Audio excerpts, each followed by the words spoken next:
Hello, ladies and gentlemen. This is Nehal Rehan, and I belong to Best IAS PCS Raghav Coaching Jalandhar.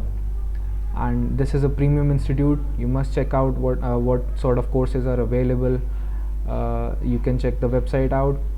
Please do make sure to check out the YouTube channel and the Facebook page as well. We are coming up with the beautiful, the most important feeds, the latest news feeds as well, right? So the today's topic which I am going to discuss about is the importance of the wetlands and the methods of its conservation. So why this topic has been in recently in the conversation, it is because we have been looking through this scene of globalization and global warming, and there have been a lot of climatic issues, and there have been people have been having conventions as well. So this topic becomes an important topic for a student who is preparing for civil services and CDS examination and other examinations as well. Maybe it's PCS, maybe it's CAPF, or whatever exam you are preparing for. This topic will be very handy. I'm gonna give you some facts and some information on what wetlands are and how the government and the international and the conventions on the international level are working to make things happen in the regional areas and the wetlands as well. Alright, so what wetlands are exactly? So Ramsar Convention, which happened in 1971, 2nd February. It happened in Ramsar, which is in Iran, which is a city in Iran. And according to that convention, wetlands are basically those regions which are swamps, marshy lands, probably a river, lakes, mangroves, coral reefs, oceanic areas, floodplains, and much more similar to these areas where the water content is pretty dominant. It might be saline water, fresh water, So if we look at a picture of a wetland, so we might find out that wetland is a natural harvester of water. It's a huge land where all the water comes in and it's contained there, right? The groundwater levels are high, the water level on the floor are high. You will find more aquatic animals, right? So more than 40% of the biodiversity of the earth, not only that particular wetland, but of the earth survives in that wetland, in the wetlands only, right? So it has got the capacity of filtering the carbon dioxide, the carbon footprint of the earth. So that is why it's also called the kidney of the landscape. It's just because it filters a lot of the carbon dioxide through the air, and the photosynthesis and all those things. So those are the science portions of this particular topic if you look it through that perspective, right? So it acts as a buffer between environment and the biodiversity, the climate, right? So that is why, because it's a buffer, that is exactly why it's created. It is a very important thing to create the balance between both the areas of our environment and biodiversity, right? So for instance, there is this blue green algae, right, which covers only 3% of the land cover of the whole earth, and yet it absorbs twice as much carbon as much done by all the forests of the world. It's a crazy fact. If you're into trivia, you must remember this, and you might flaunt it in front of your friends as well, right? So we are looking at the importance of wetlands today, but wetlands has been important since ancient times. And why? Because we have already known, we have read it multiple times, the civilizations of earth has been surviving only where there have been sources of water, right? So people used to civilize just right next to lakes or the rivers, and where there is excess of water, right? Like if in Harappan culture, people used to civilize along the Indus River.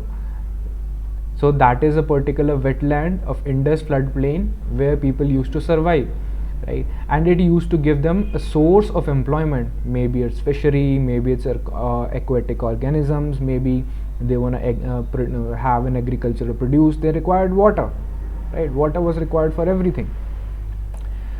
So now, if we have understood what wetlands are, what sort of problems are there with the wetlands, right? Now we gotta discuss what are the reasons of degradation of wetlands. All right, the wetlands has been under tragic defeat, if you must say. So there are certain human factors which I'm talking about, and then there are other factors as well, right? So the human factors which I'll be discussing about is the mining, right? The waste excretion mechanism of the factories and various industries. I think I had made a typo there. Industry is not spelled that way. So the excess use of groundwater. Of course, we've been digging through the ground to gain more water and everything. Infrastructure development. We need more land with agriculture, with rising population and everything. So we have more need of agriculture. So that is why we've been using more land for agricultural produce, right? So we need more roads. We need more railway tracks, because it's an era of globalization, and everybody wants to connect one place to another place. So that is why we've been using more land to build roads, and that is also another reason why wetlands has been degrading, right? So global warming is another degrading factor. The rise in the temperature basically means that we are losing our tracts of water. Now wetlands are basically those places, if you must consider it. So whenever there is a natural disaster, say flood is there, so when it's flooded, so wetlands are going to contain the water and will reduce the effect of floods damage which it might do on the adjacent civilization or urban area, town, village, or whatever is nearby, right? So wetlands are basically helping to prevent certain damaging effects of natural disasters, right? So if we also consider urbanization, right, increase in the seawater level, change in the climatic conditions, so these all play a little bit of a role in the degradation of wetlands. Cyclones due to certain natural disasters, as I talked about. So the wetlands are actually losing its natural structure, right? So now we will talk about the conservation methods which have been equipped by the major conventions of the world, and what sort of preventions have been taken by Indian government, international organizations, or what's not, right? So in 2010, Wetland Protection and Management Rulebook was published by the Government of India, right? It is a set of instructions. It has some rules by which we can protect the wetlands, and we can manage the safety and the conservation of the wetlands, right? And also this rule book was actually amended in 2017, right, with some new sets of instruction and previous sets of instructions which were not valid anymore. So they amended them, they made them, they improved them, right? So Ramsar Convention, which happened in 2nd Feb 1971 in Ramsar of Iran, it had an objective of to understand the importance of wetland and its role in creating climatic balance, right? So they also considered the mangroves of the world, because mangroves are considered as one of the wide variety consisting wetland, where you will find a lot of biodiversity. One such wetland or the mangrove wetland is in Bengal of India, right? So Montreux Record is a register of listed sites of the Ramsar Convention, right? So Montreux Records is basically a register which had all the conventional sites which were listed in the Ramsar Convention. So there are 51 such sites worldwide registered in Montreux Record, right? Out of which 2 are in India: Keoladeo National Park, Rajasthan, and Loktak Lake, Manipur, right? So Indian government have been looking forward to. There are many more wetlands in India as well. I mean, much more than the only 2 which are registered in the Montreux Record. Indian government have been considering to make these wetlands, improve these wetlands and the climatic condition of these wetlands as well.